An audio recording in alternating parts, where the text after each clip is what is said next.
بدی کو مٹانے کے لیے حضرت صلی اللہ علیہ وسلم کا ایک ارشاد ہے کہ اگر کسی بدی کو دیکھو اور طاقت ہو تو اسے ہاتھ سے ختم کر دو، اگر ہاتھ سے ختم نہ کر سکو تو زبان سے روکو، اگر اتنی بھی طاقت نہ ہو تو دل میں برا مناؤ۔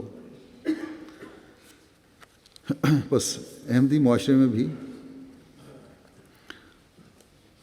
غلط حرکات اور بد اخلاقی کو برا سمجھنے، روکنے اور منانے کا احساس پیدا ہونا چاہیے۔ یہ ترتیب کے لحاظ سے روکنے اور سمجھانے اور اس کو ختم کرنے کا احساس پیدا ہونا چاہیے، یا برا منانے کا احساس پیدا ہونا چاہیے۔ اور جب سب کو یہ احساس ہو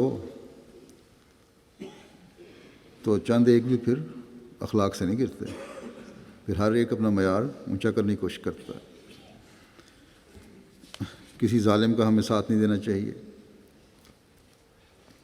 ہمیں وہ طریقہ اختیار کرنا چاہیے جس کا اللہ تعالیٰ اور اس کے رسول صلی اللہ علیہ وسلم نے ہمیں حکم دیا، جس پر اس زمانے میں خاص طور پر حضرت مسیح موعود علیہ السلام نے زور دیا ہے۔ ہمیں عفو، نرمی اور درگزر اور محبت سے کام لینا چاہیے۔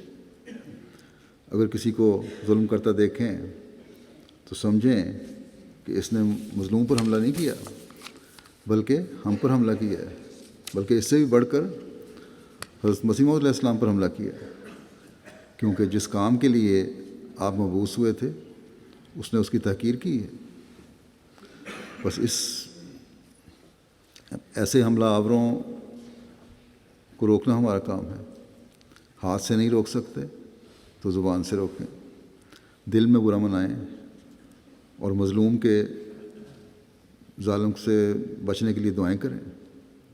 بس اگر ہم اخلاق سوز حرکتوں پر برا منائیں، ہمارا معاشرہ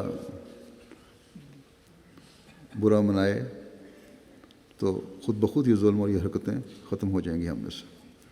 لیکن دیکھنے میں یہی آتا ہے کہ بعض دفعہ ظلموں میں ماں باپ، بہن بھائی شامل ہو جاتے ہیں، خاص طور پر عائلی معاملات میں۔ اور پھر صرف یہی نہیں کہ یہ شامل ہوتے ہیں، دوستی کے نام پر بعض دوسرے لوگ بھی شامل ہو جاتے ہیں بجائے اس کے کہ سمجھائیں۔ بس ہمیں معاشرے کی اصلاح کے لیے ان ظلموں میں شامل ہونے کے بجائے مظلوم پر حملے کو حضرت مسیح موعود علیہ السلام پر مسیح علیہ السلام پر حملہ سمجھنا چاہیے۔ اگر یہ ہوگا تو پھر دیکھیں ہمارا معاشرہ کس طرح ٹھیک ہوتا ہے جلد، اور ہمارے یہ رویے اور عمل حضرت مسیح موعود علیہ السلام کے مقصد کو پورا کرنے والے ہوں گے۔